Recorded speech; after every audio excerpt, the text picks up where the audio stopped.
Have you ever gotten to the end of a custom pet portrait, one that you've spent hours on, and you know it needs something, but you just can't put a finger on it? Maybe one or two things that it desperately needs to complete the painting.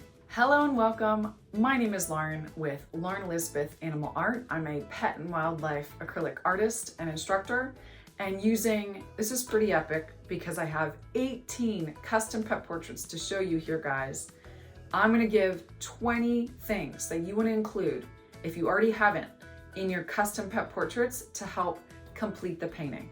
These are actually 20 things that come up often in the monthly painting critiques that I do in my online animal art masterclass. Things that you can either add or fine tune to help make your pet portrait look more three-dimensional, to improve the lighting, the fur texture, to add more detail to areas that we want to draw attention to, and on the opposite side, how to bring things back. Now, everything we'll cover in this video today, I have in a checklist download link below this video. And yes, if you're wondering, we did adopt our 5th animal. Her name is Kitty Carmen, an 8-year-old, very sweet, very smart Siamese cat. Kitty Carmen is in love with my dog Zeus, loves dogs, still adjusting to the noise, the other cats, kind of the chaos and jungle that we have at home. So guys, without further ado, let's get started.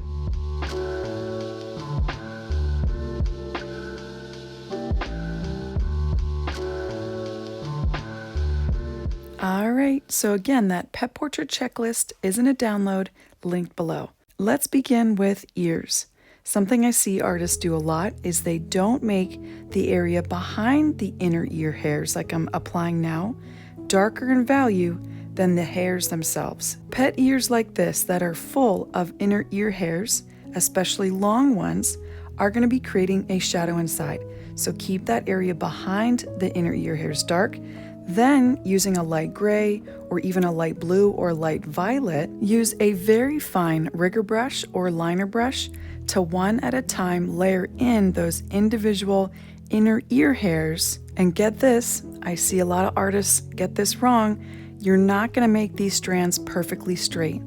They're going to have a slight curl. Now, sometimes you're going to have some cats and dogs that don't have many inner ear hairs. Just like Frosty here. I didn't have to add any. It's mostly on the outside, around the base of the ear. And that leads me to my next point. Almost all the time when you're working on ears that are sticking straight up, you always want to make sure you have a little bit of short, stubby fur at the base of the ear. So to create that illusion of space, that depth, you want to create the inside of the ear, then those inner ear hairs if you have them, and then at the base, over top some of those inner ear hairs, layer in one at a time these short strands. Now, I see many artists struggle with this. They're focused so much on where that light is hitting the strongest. Then the opposite side would be where we have our strongest shadows. But what about the in-betweens? The areas that are not getting hit with a whole lot of light, but more than the shaded areas. These are the medium values that we must include to help join those extreme lights and the extreme darks. When painting that fur texture, this can be so helpful. So for example, in this golden retriever, for my lightest highlights, I'm using a little bit of yellow ochre, white, and raw sienna. For the darkest shadows, I'm using burnt umber and more raw sienna. To get my medium values, I'll take a little bit of my dark value mixture, a little bit of my light value mixture, mix it together, and I have those in-between colors that I can fill in where I see this big jump between light and dark.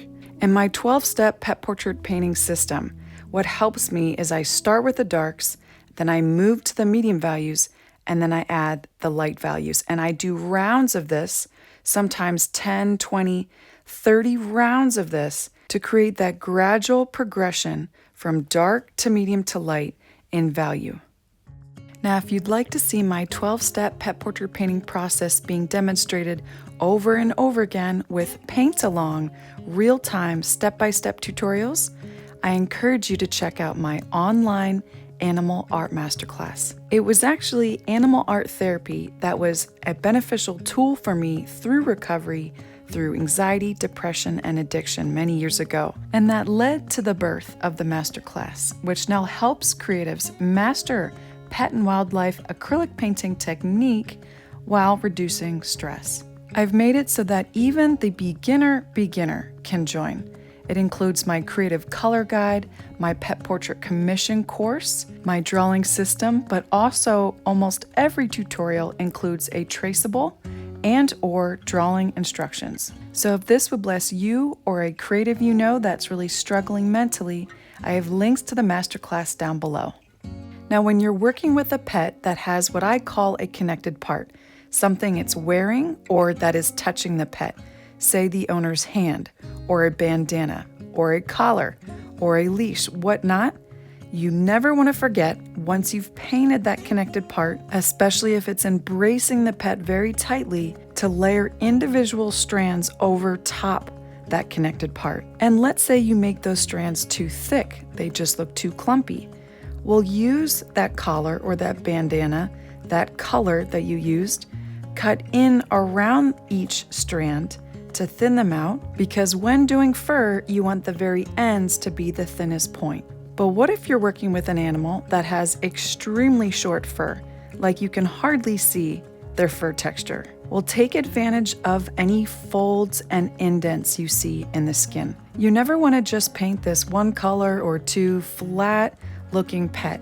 You want to have some texture in there, both when you're adding the dark, medium, and light values on the pet and around the pet when you're adding the background. Take full advantage of those bumps and wrinkles and indents, any little crevice. This is what's going to add so much realism to your short-haired pet portrait. Next, I want to talk about full body portraits where you can see their entire body, including their feet, and they're laying on something. Like in this corgi example, you always want to make sure you have a shadow underneath their body, around their feet. And the direction you place those shadows really matters. It tells the viewers where that light source is. Now, I isolated these shadows underneath the corgi because she's outside and there's light coming from basically all angles. But if the light source was hitting your dog from just one direction, the opposite side of those feet will have the shadows.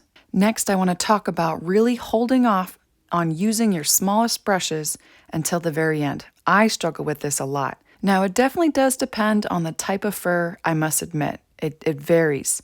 But most often, you're going to keep those layers at the beginning more blocky, more thick, a little bit flatter. And then towards the middle and end, you want to carefully add those individual strands of fur going in the correct direction. So often on the left side of an animal's chest, that fur is going to be moving down and to the left.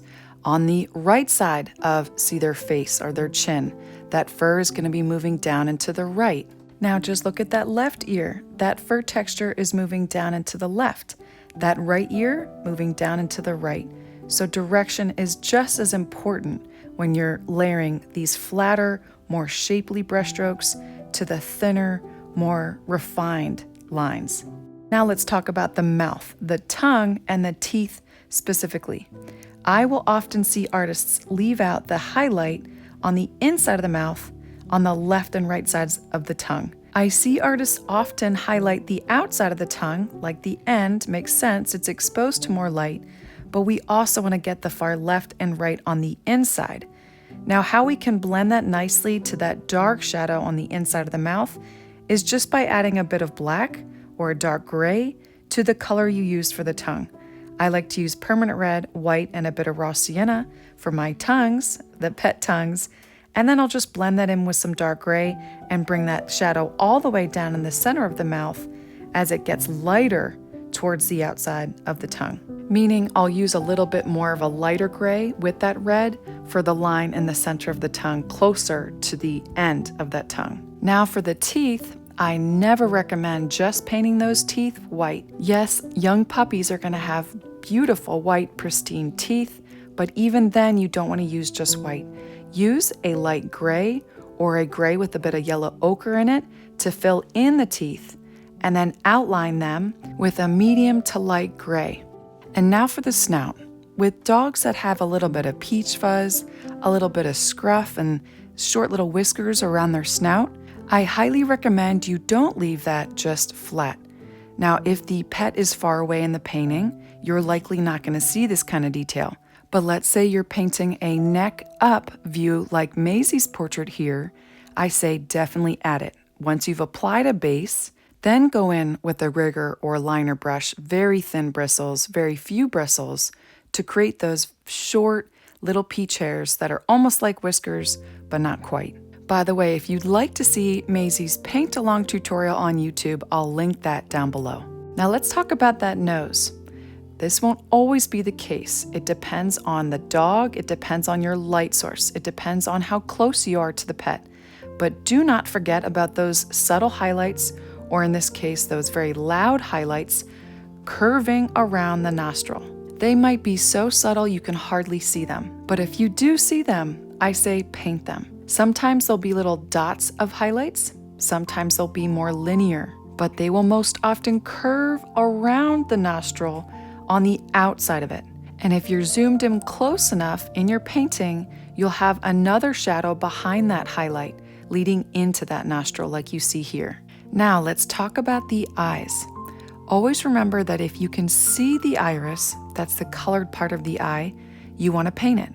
If you don't see the iris and it's just a black eye with highlights on it, don't paint in the iris.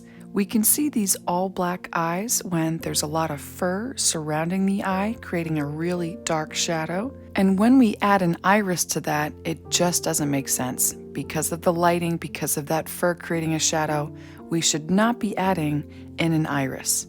Now in Ellie's pet portrait, this is a great example of what I mean by those all black eyes. But in this case, it's actually not that there's fur surrounding it, creating a shadow. It's just from the distance and this light source. It's really strong on the left. And if you notice on that left eye, we see little traces, little hints of that iris surrounding the pupil. And I used a medium to dark gray for that. So that's an option if those all black eyes are not looking right to you. Even after you've applied those small little light gray dots for highlights, you can add little hints indicating where that iris is. Now let's talk about paint coverage. It's something I talk about quite a bit in my tutorials about reapplying your colors, making them look rich, getting rid of any spots or specks of white from the canvas, or those thin layers that aren't just very vibrant in color. So you might want to write down what you mixed and how to get certain colors, like for your background. I will reapply the same color to my background like 2, 3, 4 times to get it really rich and vibrant, and to make sure I have fully covered sides. The sides of your canvas are a part of the painting, right? So paint them. You want to make sure you paint them. It doesn't have to be super detailed, but make sure you don't leave them just white. Now the next one applies to any pet that has long fur, medium length fur, curly fur, wavy fur. You almost always want to make sure you have fur cutting into that background. It's that border around the pet where it cuts into the background. That's where you want to layer little strands over top that. This will really help to pull the pet forward and push the background back. Now, are you struggling to come up with creative backgrounds for your pet portraits? Do you wish that you could make your animal portraits more stylized and unique? Want to add more emotion and tell a story in your animal portraits? Well, I've created what's called the Original Animal Artists Course and Monthly Challenge. Creatives can pull from my background inspiration. Creatives will learn to develop ideas for original art in a basic sketchbook, combined with my 5-step creativity system and the more concrete principles of art to help surface an authentic artist style. Guys, I'm so excited because the waiting list is now open. Those on the waiting list gets my early bird rates, and you'll be the first to know when this monthly challenge and course goes live. Links to that are down below. Now here is a really big one. I see artists get this wrong quite often, and that's creating a slight shadow behind pendants. The collar itself is likely snug with fur displayed around it. The pendant though, or the dog tag or the keychain, is likely resting on top, over top the fur. Now you may have some strands of fur kind of layered over top slightly and at one corner, here or there, but for the most part, owners will want to see the full pendant front and center on the chest. So with my liner brush, what I did here is with a medium gray, I went all around the pendant and still applying those same clusters of lines. I did that carefully around the outside of this pendant to create that medium gray shadow.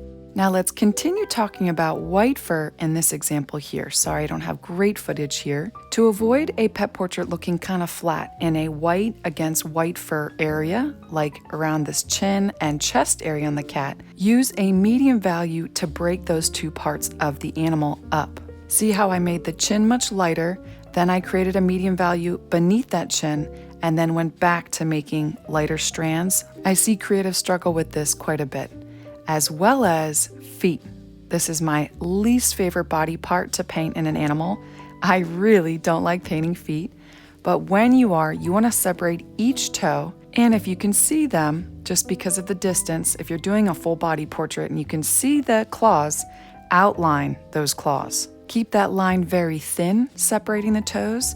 Keep it dark because it's creating a very dark shadow in there. And if you do have claws you're outlining, be sure that it can blend into the ground or whatever surface it's standing on. All right, animal-loving creatives, thank you so much for watching. I hope you learned a ton. Make sure you download that pet portrait checklist if you already haven't. Have a wonderful day. Bye.